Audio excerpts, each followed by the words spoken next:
अस्सलाम वालेकुम जी, मैं हूं अदील राजा। आप देख रहे हैं मेरा यूट्यूब चैनल। सबसे पहले तो आपने सब्सक्राइब ज़रूर करना है, साथ साथ अपना फीडबैक देना है, बल्कि साथ ही साथ मेरे दूसरे चैनल द हिडन ट्रूथ के ऊपर मैंने जेफरी एप्स्टीन के ऊपर एक वीडियो की है, डिटेल में वीडियो की है कि जेफरी एप्स्टीन कौन था, इसकी फाइलों में क्या राज छुपे हैं, इसके कौन कौन से क्लाइंट्स थे, इसका धंधा क्या था, ये शुरू कहाँ से हुआ, इमरान खान का इसके साथ क्या ताल्लुक है, इन सारी चीज़ों पर वीडियो, मैं उस चैनल का लिंक या उस वीडियो का लिंक नीचे कमेंट बॉक्स में डाल दूंगा। वो भी ज़रूर देखिएगा, उस चैनल को सब्सक्राइब कीजिए, उसको सक्सेसफुल कीजिए। वो मेरी बहुत हेल्प होगी आप लोगों की अगर आप वो चैनल भी देखेंगे। और मेरा ख्याल है कि पाकिस्तान में इस लेवल पे इस तरह का काम कभी लोग कर रहे हैं जो मैं करने की कोशिश कर रहा हूँ। तो उस पे आपको आगे जाके बहुत ज़्यादा इन्वेस्टिगेटिव काम नज़र आना शुरू हो जाएगा and you will really really appreciate it. खैर जनाब, आज बात करेंगे तरीके इंसाफ। मुझे लगता है अब इस्टेब्लिशमेंट से टकराने वाली है, या तरीके इंसाफ का सर्टन कुछ हिस्सा। सर्टन हिस्सा क्यों कह रहा हूँ वो मैं आगे जाके आपको समझाता हूँ। मेरे पास क्या मालूमात है ये आगे जाके बताता हूँ। अगले मंगल को अडयाला जेल के बाहर क्या होने वाला है ये आपको समझाता हूँ। कल मुलाकात फिर नहीं होगी, मेरी प्रिडिक्शन है सुहेल अफरीदी की। वो जाकर खड़े रहेंगे, लेकिन सुहेल अफरीदी भी कह रहे हैं कुछ बड़ा होने वाला है। क्या बड़ा होने वाला है इस पर भी बात करेंगे। साथ साथ हमारे बहुत ही ज़बरदस्त दुनिया के बेहतरीन सहाफ़ी जनाब शाहज़ेब खानज़ादा साहब, जो कि इतने बड़े सहाफ़ी हैं, उनकी बेगम ने उनकी नंगी वीडियो भी शेयर की, मतलब टॉपलेस वीडियो के, बॉडी शॉडी बड़ी डोले शोले उन्होंने बनाए हुए हैं, ऐसे बड़े बड़े सिक्स पैक ऐब हैं। और वो बता भी रहे थे, वो उस्मा बुखारी ने भी बताया कि जी वो तो बड़ा बॉडी बिल्डर है। उन्होंने बॉडी बिल्डर भी नहीं, उन्होंने कहा बॉडी बिल्डर है, मार देता कुट देता शाहिद भट्टी साहब को। शाहिद भट्टी साहब वो साहब थे जिन्होंने शाहज़ेब खानज़ादा की वीडियो बनाई। तो समझ नहीं आ रही कि शाहज़ेब खानज़ादा इंडिपेंडेंट साफ़ी है या नून लीग का कोई कबराया वर्कर है। इस पर भी कुछ रोशनी डालते हैं। साथ फिर ये ग्वाची गां अदलिया किधर खड़ी है, ये एक ऐसा सतून गिरा है हमारा, किसी को अफसोस भी नहीं हुआ। तो इस पर सब पे बात करते हैं। खैर सबसे पहले तो कल जो सलूक किया गया इमरान खान की बहनों के साथ सबके सामने है। आज एक प्रेस कॉन्फ्रेंस हलीमा खान ने की कि भाई बहुत हो गया, अब अगले हफ्ते अडयाला की तरफ। उनका जो उन्होंने मेन बात की उसमें उन्होंने कहा जी हम हर हफ्ते जाते हैं, 400 दिन हो गए हम जाके बैठ जाते हैं चुप करके, हम कुछ नहीं करते। ठीक है, हम कुछ भी नहीं करते और वहाँ पर जाके बैठी रहती है। हमने कभी पार्टी को नहीं बुलाया, हमने कभी किसी को नहीं बुलाया, हम अकेले जाते हैं। ठीक है, तो अब ऐसा नहीं होगा। ठीक है, अब ऐसा बिल्कुल भी नहीं होगा। अब आप सारे आएंगे तो मंगल को तहरीक इंसाफ और तहरीक तहफ़्फ़ुज़ आइन पाकिस्तान की क़यादत वहाँ पर जाएगी और उसके बाद वहाँ से सारे मार्च करते हुए पूरी कुव्वत के साथ, अब ये मीना खान अफरीदी भी कह रहे हैं और बाकी सब भी कह रहे हैं कि हम सारे उधर जाएंगे। ठीक है, देखते हैं क्या होता है जनाब। सबसे पहले तो आप ये समझ लीजिए, जो महमूद खान अजयज़ई सब भी कह रहे हैं, अब तो खैर साबित शुदा है कि ये ताहयात इस्तिस्ना जो है ये गैर इस्लामी है, गैर आइनी है या नहीं, गैर इस्लामी ज़रूर है। और ये ताहयात इस्तिस्ना तमाम कवानीन चेंज करने के बाद भी ये हुकूमत घबराई हुई है, वरना कोई बिला वजह की कोई ऐसी ज़रूरत नहीं थी कि इमरान खान की बहनों को ना मिलने दिया जाए इमरान खान से। इमरान खान के बयान से भी अगर डरते हैं, अगर ये नागवार गुजरता है तो फिर अल्लाह ही हाफिज़ है इस मुल्क का। जिस तरीके से चलाना चाह रहे हैं चल नहीं सकेगा। मुट्ठी में बंद ताकत रेत को जितना जोर लगाओ वो फिसलती चली जाती है, फिसल जाती है। मुशर्रफ के हाथ से भी फिसली है, सब जालिम डिक्टेटरों के हाथ से फिसलती है, शहबाज शरीफ साहब के हाथ से भी तेज़ी के साथ फिसल रही है। इनको अंदाज़ा नहीं हो रहा, वक्त गुजर जाएगा, अपना वक्त भी आ जाएगा। लेकिन सुहेल अफरीदी साहब ने जो बात की, सुहेल अफरीदी साहब कहते हैं बिल्ली जैसे मासूम जानवर को भी, मैं बल्कि पढ़ के सुनाना चाहता हूँ आपको, एग्जैक्ट वो पढ़ के सुनाना चाहता हूँ मैं आपको।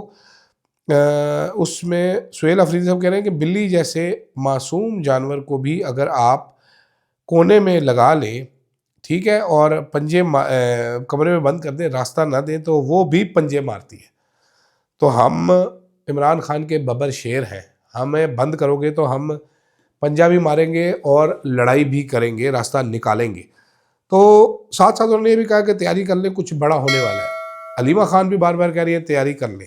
शाहिद खटक ने आज पुरजोर अपील की अवाम से कि यार तुम मोहम्मद बिन कासिम का इंतज़ार ना करो, तुम खुद मोहम्मद बिन कासिम बनो और निकलो मुझे नहीं मालूम कब निकलेंगे, कैसे निकलेंगे, क्योंकि हमारी अवाम चरस और सत्तू पी के सो रही है, जबकि अता तारड़ साहब ऐसे करके पैडल खेल रहे हैं। बड़ा लचकदार सा स्ट्रोक मारा है, अगर आपने वीडियो देखी हो कि अता तारड़ जो है वो इमरान खान से भी बड़ा स्पोर्ट्स मैन है, लेकिन बड़ा ही कोई लचकदार वो शॉट था, बड़ा ही लचकदार, ओए हो तबाकुन।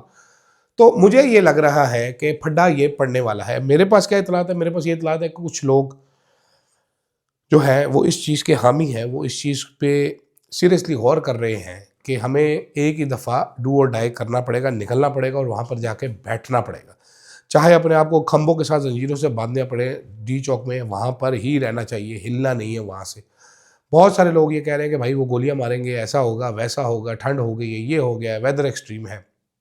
लेकिन अभी जो तहरीक इंसाफ के कई डिवाइडेड हाउस में, आपको बता रहा हूँ, मैं नाम नहीं आपको बता रहा क्या डिस्कशन हो रही है, डिवाइडेड हाउस है। कुछ लोग इधर का सोच रहे हैं, कुछ लोग उधर का सोच रहे हैं। तो सुहेल अफरीदी साहब जो हैं वो यकीनन इस बात पर यकीन रखते हैं कि भाईजान अब आना है तो वापस नहीं जाना। मैं डी चौक से केपी हाउस नहीं जाऊंगा, मैं कहवा पीने नहीं जाऊंगा, मैं लेटरीन भी नहीं जाऊंगा, मैं पानी पीने भी नहीं जाऊंगा, मैं उधर ही रहूंगा, ये बात की जा रही है।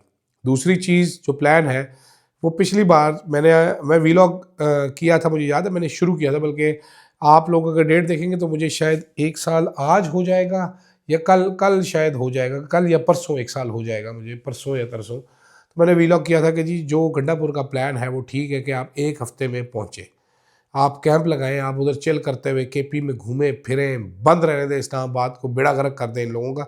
लेकिन बुशरा बीबी नहीं समझ सकी, ज़ाहिर बात है, गैर सियासी खातून है, पॉलिटिकल एक्यूमेंट नहीं है इतना। वो बस उनको लगता था कि मैं डी चौक किसी तरीके से पहुंच जाऊं, तो डी चौक तो पहुंच गई, लेकिन बहुत ज़्यादा नुकसान उठाया तहरीक इंसाफ ने उसके बाद। तो इस बार स्ट्रेटजी कुछ फ़र्क होगी, नज़र आएगी स्ट्रेटजी।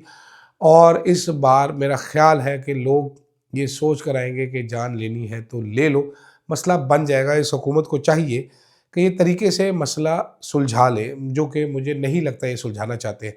तो इतनी इन्फॉर्मेशन फ़िलहाल आप लोगों के लिए काफ़ी है। ये आगे वक्त आएगा तो आप देखेंगे ये इन्फॉर्मेशन जो मैं आपको आज बता रहा हूँ, ये लोग उस टाइम पे बताएंगे कि अब ये फ़ैसला हो गया, ये फ़ैसला हो गया, ये फ़ैसला हो गया। खैर आगे चलते हैं। मैं देख रहा था जनाब, सरकारी हाजन जो है, जो सरकारी पैसों से हज करना फ़ख्र महसूस करते हैं, अता तारड़ साहब ने प्रोग्राम में उनके फरमाया कि जी हमने पता लगा लिया उस बंदे का, ये शायद भट्टी है, ये गुजरांवाला का रहायशी है, इसके रिश्तेदार इधर रहते हैं, हमारे लोग जा रहे थे उसके घर, मैंने रोका, कानून अपना रास्ता खुद लेगा। पहले बात, अता तारड़ साहब बहुत बड़े दानिश्वर हैं। पाकिस्तान में क्या क्राइम हुआ है जी, पहले तो ये समझाएं मुझे। पहली चीज़, आपको कोई दरखास्त आई है या आप खुद ही से पुड़क रहे हैं? दूसरी चीज़, आपके लोगों से मतलब क्या, नून लीग के बंदे वो क्यों जा रहे थे? शाहजेब खानज़ादा एक सहाफ़ी है या नून लीग का टाउट है, टट्टू है नून लीग का? ये समझाएं मुझे ज़रा, आपका क्या ताल्लुक है? आपके पास कोई ऑफिशियल कंप्लेंट आई? उछल उछल आप बयान दे रहे हैं, उछल उछल आपके अपने ये जो गंदे आपने टट्टू रखे हुए, गालियाँ निकाल रहे होते हैं ख़वातीन को, मर्दों को, उस पर तो आप एक्शन नहीं लेते। उस पर आप बेबस होके कहते हैं कि वो देखें मुल्क से बाहर है, ये भी मुल्क से बाहर है यार, इधर क्यों उछल रहे हो? आप धमकी लगा रहे हो उसको। मैं आपको वैसे बाय द वे आपको ये ज़रूर बता देता हूँ, गुजरांवाला में रहता है शायद भट्टी, आप भेजें उसके घर बंदे, उसका वहाँ पर एक भरा है, वो निकलेगा तो आप उसको बड़ा करीबी जानते होंगे, क्योंकि वो चंगा भला नून लीग का एक लीडर है वहाँ पर। ये भी आपको, चले मैं आपको खबर दे देता हूँ, सरप्राइज़ मिलेगा। पट्टी साहब को कोई टेंशन नहीं है, आप उसके भाई को चुकेंगे। पट्टी साहब ने यहाँ पर कोई आना नहीं है जो हर लम्हा पासपोर्ट कैंसिल करे। कौन रखना चाहता है आपका पासपोर्ट यार? कैंसिल कर देंगे तो क्या फ़र्क पड़ेगा किसी को? जो लोग बाहर चले गए वो क्या आपको इसको लिफ्ट कराते हैं? कोई, मैंने ज़िंदगी में ऐसी हुकूमत नहीं देखी जो हर टाइम धमकियाँ लगाती रहती है। इस मुल्क में आप जी नहीं सकते, बाहर जाने लगते हैं तो ये धमकियाँ लगा रहे होते हैं। एयरपोर्ट पे ये लोग, मतलब हमारा वज़ीर दाखिला आके ड्राइवरों के ड्राइवर लाइसेंस मांग रहे हैं, कि वो कह रहे मैं ड्राइवरी करने जा रहा हूँ, कहते हैं लाइसेंस दिखाओ। तो तेरे पास लाइसेंस नहीं, तू जा नहीं सकता। भाई जाहिल, वो दुबई जाके लाइसेंस बनवाएगा, सऊदीया जाके लाइसेंस बनवाएगा, तुम उसका डिपोर्ट करवा रहे हो उसको। कितने जाहिल लोग हैं। आप अक्ल चेक करें इसकी। पाकिस्तान का जी ड्राइविंग लाइसेंस कितना कारआमद है, आपको नहीं पता? आप सारे ओवरसीज़, एक बंदे ने मुझे कहा था ओवरसीज़ का आप जिक्र नहीं करते, आप सारे ओवरसीज़ बड़े समझदार हैं। आप बताइए कितने एक समझदार हैं ये लोग? पाकिस्तान के ड्राइविंग लाइसेंस की कितनी इज्जत है? अता तारड़ साहब ने वैसे तो ये भी कहा है कि ग्रीन पासपोर्ट आप लेके जाएं, अब लोगों को आपको पता चलेगा कितनी इज्जत है। ये भी मुझे बताया ज़रा कितनी इज्जत है। मैं भी रिन्यू करवा लूँ, मैं भी मुझे भी कोई वीज़ा भेजे, मैं भी आ जाता हूँ बरतानिया, कोई अमेरिका आ जाता हूँ, मैं भी ज़रा ग्रीन पासपोर्ट की इज्जत चेक करता हूँ। तो ऐसे ना करें यार। ठीक है, एक सहाफ़ी है, उसको सहाफ़ी रहने दें। उसके इश्क मोहब्बत में आप लोग तो मतलब आपने अपना पूरा एक वर्कर खो दिया। उसको साफ़ी बनाया हुआ था, अच्छा भला वो साफ़ी के रूप में आपका वर्कर काम कर रहा था जियो टीवी में, अब आप बता रहे हैं आके जी वो। दूसरी तरफ कुछ और सहाफ़ी हैं, कुछ और लोग हैं जो अरशद साहब के नाम पे कुछ वो कर रहे हैं। फंड रेजिंग होगी, क्या होगा क्या नहीं होगा, I have no idea, but मैं ये कहना चाहता हूँ अपने दोस्तों को कि अरशद साहब को नफ़रत थी फंड रेजिंग करने की, किसी भी किस्म की, उनके नाम पर हो या किसी भी चीज़ की। अरशद साहब वो आदमी थे जिन्होंने ज़िंदगी में टका नहीं एक लिया किसी से, तो उनके नाम पे कोई फंड ना दे। मैं आप लोगों से फिर दरख्वास्त करता हूँ, उनके नाम पे ज़ीरो फंड, किसी भी ऐसे इवेंट से उनकी फैमिली का हमारा कोई ताल्लुक नहीं है। और आप लोग ये अरशद साहब के लिए इस तरह तो कुछ भी नहीं करें, उनका केस पाकिस्तान में है, यहाँ पर कुछ भी नहीं हो रहा, मैं बैठा देख रहा हूँ यहाँ पर। तो इसलिए ये मत कीजिए, इसका कोई फ़ायदा नहीं। मैंने इस पर डिटेल वीडियो करनी है, मैं भूल जाता हूँ, अभी भी मुझे एंड में याद है, लेकिन मैं जल्द ही डिटेल वीडियो ज़रूर करूँगा। अभी एक और भी वो है बंदा, वो आज अरशद साहब के सवालात पूछ रहा था, वो बीवी के पैसे खा खा के, वो बीवी बदमाश है, वो एक बीवी बदमाश है। वो अरशद साहब के, उसकी बीवी ने भी एक दो अरशद साहब के हवाले से ट्वीट किया था कि ये बता ज़रा, मैंने कहा था प्रोग्राम में बुला लेना, बताऊँगा, फिर ट्वीट डिलीट करके भाग गई थी।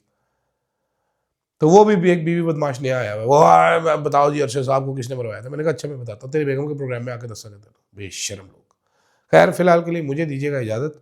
उम्मीद है आपको पसंद आई होगी मेरी आलमाना फाजिलाना गुफ्तगू। अल्लाह हाफ़िज़।